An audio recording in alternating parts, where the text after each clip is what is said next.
अस्सलाम वालेकुम ल्यूज़, मैं हारिस अज़मी प्रोफेशनल एस्ट्रोलॉजर आपकी खिदमत में हाजिर हूँ इस हफ्ते की कैलकुलेशंस के साथ। मेरी हत्तुल इम्कान कोशिश होती है कि मैं अच्छी खबरें पहले बयान करूँ और उन अच्छी खबरों में मेरे पास जुपिटर 5th हाउस में मेरी कैलकुलेशंस के मुताबिक आपके साथ साथ चल रहा है।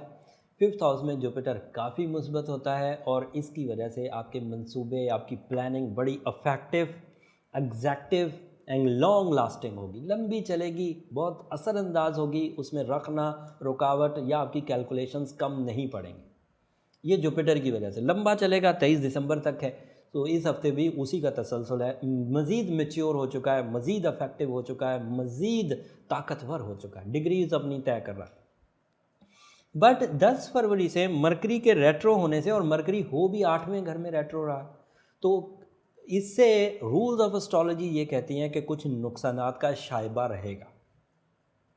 इससे ढारस टूटती, हिम्मत में कमी आएगी। इससे ऐसी फीलिंग्स पैदा होगी कि मैं नाकामी की तरफ बढ़ रहा हूँ। इससे उकताहट का पहलू भी इंक्रीज करेगा। हालांकि ल्यू के लिए ये सारी चीज़ें किलिंग है। ल्यूज तो ट्रेंड सेटर्स हैं, ब्रेव हैं and lion heart peoples, strong head peoples, but unfortunately mercury के रेट्रो होने से यही टूल ऑफ सक्सेस है जो आपके माइंड से रिलेटेड थे, इन्हीं में झोल आएगा, कमज़ोरी आएगी।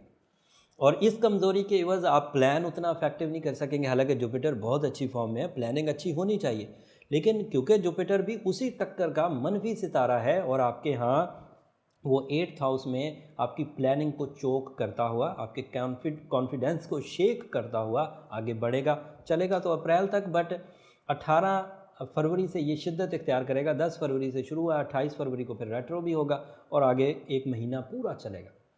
लेकिन ये खबरें फिर जैसे जैसे रफ्ता रफ्ता शिद्दत इख्तियार करती जाएंगी और आपके जायचों में ये किस तरह हम लोग बयान करते जाएंगे। बट मेरा मशवरा ये ज़रूर रहेगा कि ड्यूरिंग दिस रेट्रोग्रेशन आप अपने माइंड को ज़रा कंट्रोल में रखें, बर्दाश्त में ज़रा दिल खुला रखें। किसी वक्त भी इंसल्ट हो सकती है, किसी वक्त भी तोहमत लग सकती है। ये ऐसी खराबियां हैं जो लॉस लेवल इंक्रीज़ करेंगी। आपका पब्लिक इमेज इस वक्त स्टेक पर है और ये लेग पुलिंग भी चलेगी। ऐसे ऐसे ल्यूज़ जो कारोबारी हैं, उनके कंपिटिटर्स उनके सामने खड़े होंगे और आपको अपोजिशन देंगे।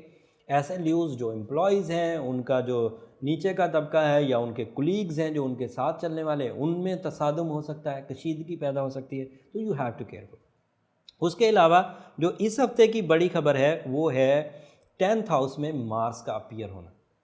ये 15 और 16 की दरमियानी रात में अपीयर हो जाएगा और ये 10th हाउस में मार्स दूसरे दर्जे का मुस्बत सितारा है जो मरकरी की जो कमज़ोरियां हैं उसको काफ़ी हद तक दूर कर देगा। लेकिन दूसरे दर्जे का सितारा, पहले दर्जे का नहीं कि उसको कम्प्लीटली दूर कर दे।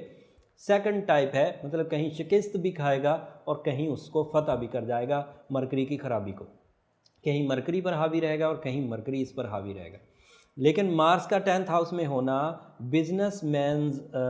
बिजनेसमैन ल्यूज़ के लिए बहुत अच्छा है और इसमें वो शराकतदारी, इंटरनेशनल बिजनेसेस और मल्टीटास्किंग कर सकते हैं। इसके अलावा जो जनरल चीज़ें हैं वो मैं बयान कर देता हूँ। 6th हाउस में सैटर्न भी है, ये भी ध्यान रखिएगा। 6th हाउस का सैटर्न जो है वो सेहत को, अज़ाए रईसा को डिस्टर्ब करता है, दिल, बैकबोन और गर्दन से ऊपर के अज़ा। तो you have to careful. Saturn भी मनहूस है और वहाँ पर कुछ प्रॉब्लम करेगा। इन दिनों मनहूस है, सबके लिए नहीं, लेकिन इन दिनों ल्यूज़ के लिए थोड़ा प्रॉब्लम करेगा।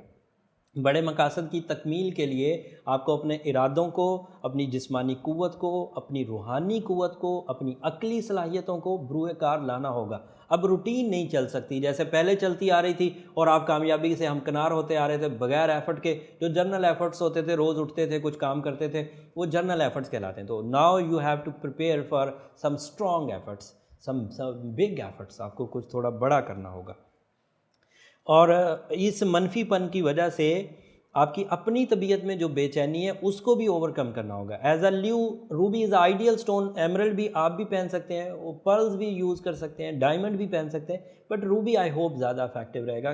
कैंसेरियन के लिए भी रूबी था और ल्यूज़ के लिए भी रूबी है। लेकिन आपको सूरह शम्स भी पढ़ना होगी और सूरह बकरा की आखिरी आयत भी बहुत उम्दा। मेरी पिछले कुछ सालों से ये रूटीन रही है कि मैं इम्पैक्ट ऑफ जो वजीफ़ा है उसको भी चेक करता रहता हूँ। तो कई 100 लोगों को दिया, फिर उनसे आउटपुट लिया, तो फ़ीडबैक लिया, तो वो बहुत अच्छा फ़ीडबैक आया।